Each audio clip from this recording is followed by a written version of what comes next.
Very good morning everyone. Stock Bangla চ্যানেলে আপনাদের সকলকে স্বাগত। আজকে 11 জুলাই নিফটি ফিফটির ইমিডিয়েট যে সাপোর্ট লেভেলটা রয়েছে 25,330 নিচের দিকে সাপোর্ট লেভেল হিসেবে কাজ করছে, আর উপরের দিকে 25,410টা রেজিস্ট্যান্স। যতক্ষণ না 25,500-র উপরে কিছুটা মুভমেন্ট দিচ্ছে, মার্কেটে বুলিশ ভিউ সেভাবে নেই। ব্যাংক নিফটির ক্ষেত্রে 56,950 নিচের দিকে সাপোর্ট লেভেল হিসেবে কাজ করছে, আর উপরের দিকে 57,100-200 লেভেলটা রেজিস্ট্যান্স। সেন্সেক্সের ক্ষেত্রে 83,150 এই লেভেলটা নিচের দিকে সাপোর্ট লেভেল হিসেবে কাজ করছে, আর উপরের দিকে 83,350-400 রেজিস্ট্যান্স। আজকে গিফট নিফটি উইক স্টার্টে সিগন্যাল দিচ্ছে। এছাড়া যদি আমরা গ্লোবাল মার্কেট দেখি, ইউএস এর জবলেস ক্লেম ডেটা আগের থেকে ভালো এসেছে, যেটা এক্সপেকটেশন ছিল তার থেকে ভালো, সেবারে কম এসেছে আর কি। সেই জন্য মোটামুটি পজিটিভ মোমেন্টামই আমরা দেখছি, পজিটিভলি ক্লোজ দিয়েছে। কিন্তু ইন্ডিয়ান মার্কেটে আজকে আইটি সেক্টর দেখার থাকবে, কারণ টিসিএস এর আমরা রেজাল্ট দেখলাম।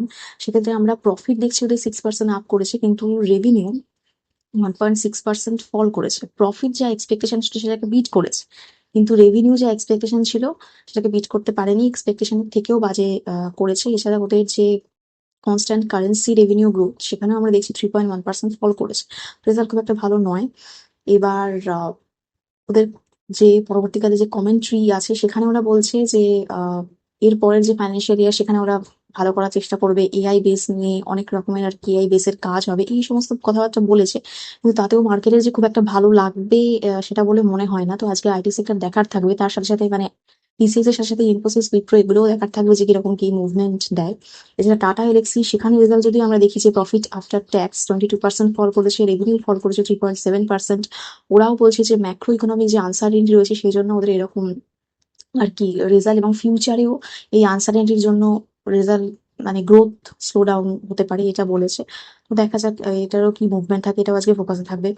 এছাড়া আমরা যদি ইডিটা দেখি, ইডিটার রেজাল্টও বেরিয়েছে, সেখানে ওদের এনপিএ 4.13% বেড়েছে। এটা অবশ্যই বাজে। এবার প্রফিট আফটার ট্যাক্স সেটাও ফল করেছে 36%। এছাড়া নেট ইন্টারেস্ট ইনকাম 29% গ্রোথ করেছে, খুব একটা ভালো এরও রেজাল্ট নয়। এবার দেখতে হবে কিরকম কি মুভমেন্ট থাকে আজকে।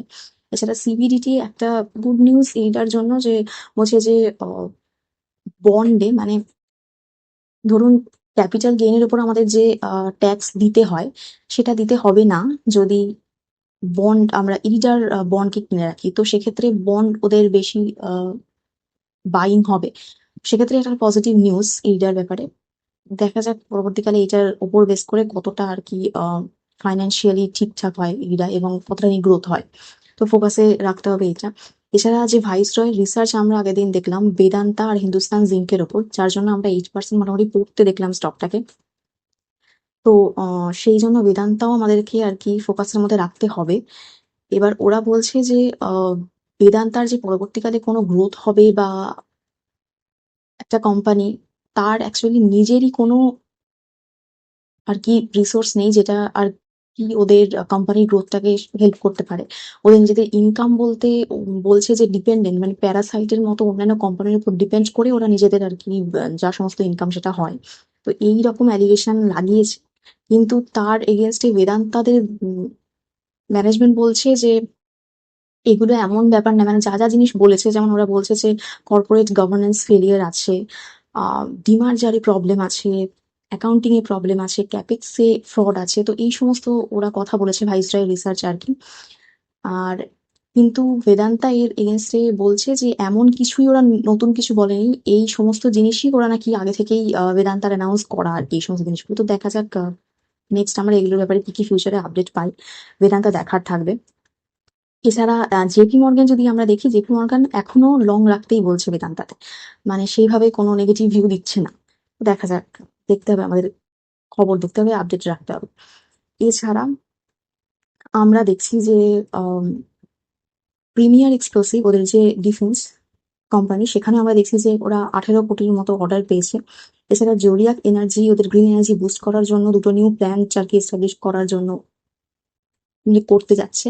তো এই জোরিয়াক এনার্জি, এখানেও আমরা যে এনার্জি যে স্টক গুলো তার সাথে সাথে একেও ফোকাসে রাখতে হবে, সারি করতে পারেন আপনারা। এছাড়া হিন্দুস্তান ইউনিলিভার, তার সিইও চেঞ্জ হচ্ছে। প্রিয়া নায়ার প্রথম মহিলা একজন সিইও আসছেন, উনি রোহিত জাওয়াকে রিপ্লেস করছেন। তো ম্যানেজমেন্টে যেহেতু চেঞ্জ, অবশ্যই ফিউচারে কিরকম কি হয়, মার্কেটে কিরকম করে পছন্দ হয়, সেই জন্য জানা উচিত আপনাদের যে চেঞ্জ হয়েছে এরকম ম্যানেজমেন্ট। তো এইটা রয়েছে। এছাড়া আমরা যদি গ্লোবাল নিউজ দেখি, ট্রাম্প ব্রাজিলের উপর 50% ট্যারিফ চাপিয়েছে, এটা আমরা দেখছি। এরপর আবার মানে ইন্ডিয়ার ক্ষেত্রে এখনো ইন্ডিয়া আর ইউএসএ যে ট্রেড ডিল, তার এখনো কোনো আপডেট নেই। ইন্ডিয়ার ওপর কতখানি কি ট্যারিফ ইম্পোজ হচ্ছে সেটাও আমরা জানি না। তো পরবর্তীকালে আমাদের এই নিউজের দিকে ফোকাস রাখতে হবে। এছাড়া Q1 বাকি যে কোম্পানিগুলোর রেজাল্ট থাকবে সেই দিকে দেখতে হবে বিজনেস জানার জন্য, আর ইন্ডিয়ান মার্কেট কতটা কি মুভমেন্ট দেয় এর জন্য। এছাড়া এফআইআই বাইও আমরা দেখলাম আগের দিন 600 কোটি মতো বাইং করেছে, সেই রকম কিছু বাইং নয়। এছাড়া বিটকয়েনের যে এমিরেটস এর সাথে যে Crypto.com এর একটা ওই টাই আপ হচ্ছে, সেই জন্য বিটকয়েনকে আমরা বাড়তে দেখছি। পরবর্তীকালে অবশ্যই এটাকে ফোকাস রাখতে হবে যে যদি আর কি পেমেন্ট অপশন হিসেবে বিটকয়েনও ইউজ করতে পারে টিকিট বুক করার ক্ষেত্রে। তো এই রয়েছে আজকে ইন্ডিয়ান মার্কেটের নিউজ। সেইভাবে বুলিশ ভিউ মার্কেটে নেই, দেখা যাক কি মুভমেন্ট দেয়। তো আমি ভিডিও আজকে এখানেই শেষ করছি। প্লিজ আমার এই ভিডিওর উপর ডিপেন্ড করে কোনো ইনভেস্টমেন্ট করবেন না। আমি কোনো সেবি রেজিস্টার্ড অ্যাডভাইজারি বা অ্যানালিস্ট নই, শুধুমাত্র এডুকেশন পারপাসে ভিডিও করা। দেখা হচ্ছে নেক্সট ভিডিও।